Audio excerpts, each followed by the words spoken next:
Hello, users, and welcome back to another episodic installation of Above It All.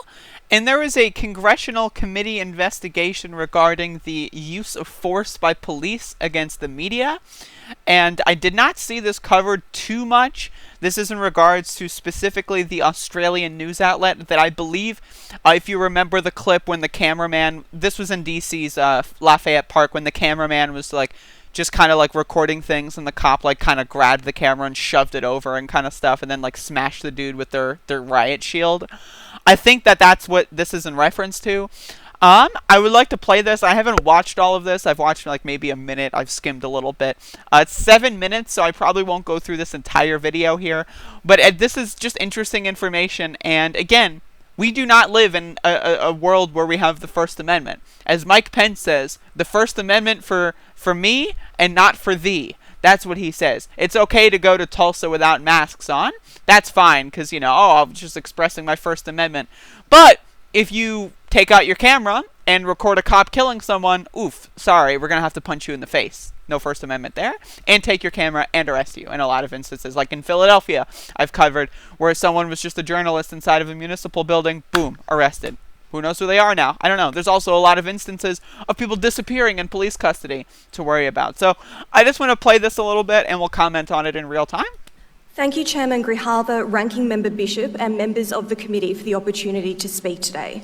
For more than 3 years, I've been the US correspondent for 7 News, one of Australia's largest commercial broadcasters. I've been called to testify about my experience covering protests near Lafayette Square Park, particularly the incident in which my cameraman Tim Myers and I were physically assaulted by Park Police on June the 1st, while we were broadcasting live to Australia with hundreds of thousands of people watching, including our families.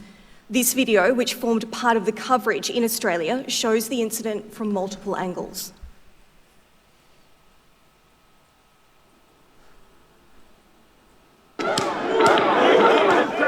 Police begin their attack. We've just had to run about a block as police moved in. We've been fired at with rubber bullets. My cameraman has been hit. We've also seen tear gas being used. Here we go, they're moving through again. This is exactly what it looks like. We're staying safely. Media! That's a photographer. What's going on now? Hit with a shield in the stomach, a punch to the lens. Another officer lashes out with a baton as we run, trying to get out of an early surge. You heard us yelling there that we were media, but they don't care. They are being indiscriminate at the moment. They chased us down that street, and as you see, they were firing these rubber bullets at everyone. There is tear gas, and now we are really surrounded by the police, and you really saw the way that they dealt with my cameraman Tim. They're quite violent, and they do not care who they're targeting at the moment. We began our coverage at Lafayette Square around 5:45 p.m. The atmosphere was passionate but peaceful. In fact, it was far less tense than it had been the night before.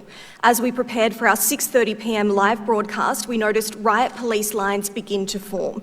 We were not alarmed by this sight, as it initially resembled the enforcement of curfew the night before, and we still had more than half an hour before this curfew was due to take effect. Regardless, members of the media were exempt from curfew restrictions. We did not hear any warning from law enforcement that the area was to be cleared or that the curfew would be enforced early.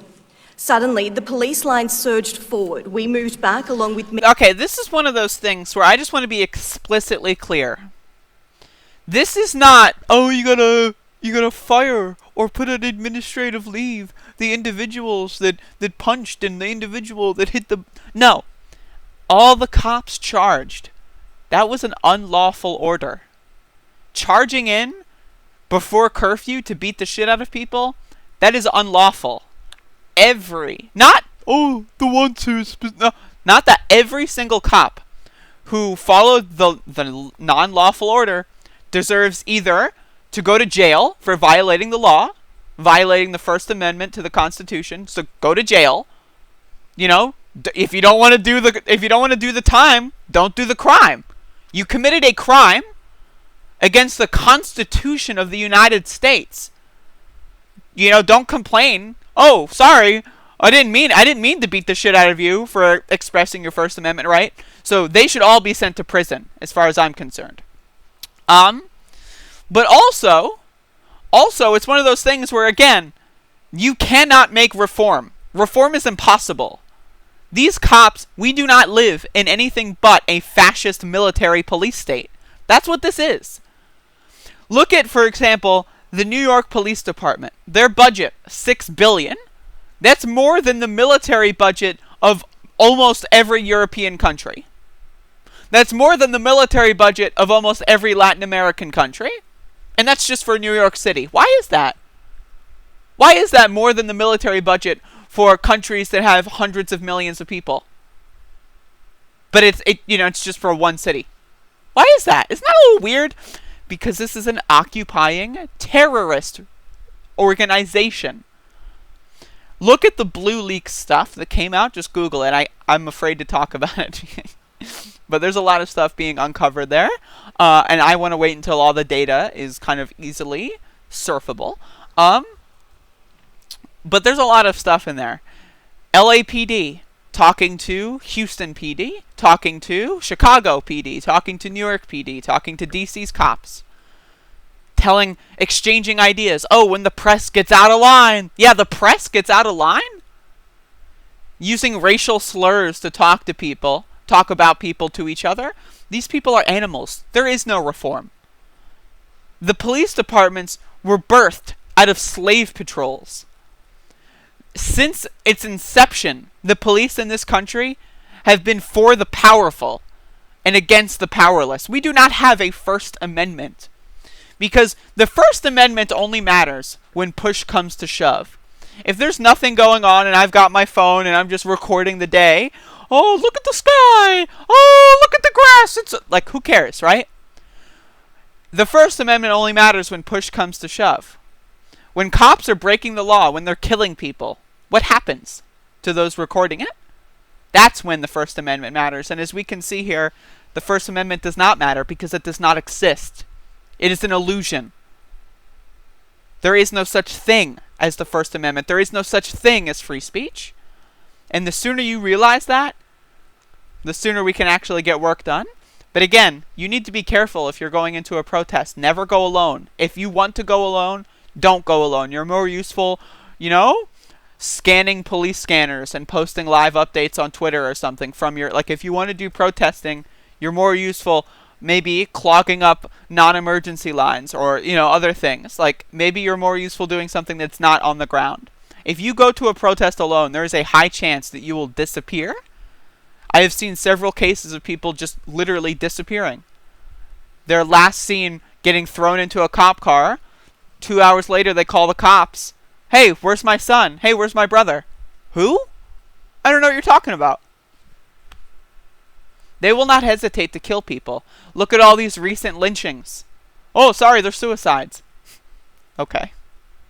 Anyway, this has to be hit home. This has to be ground into you.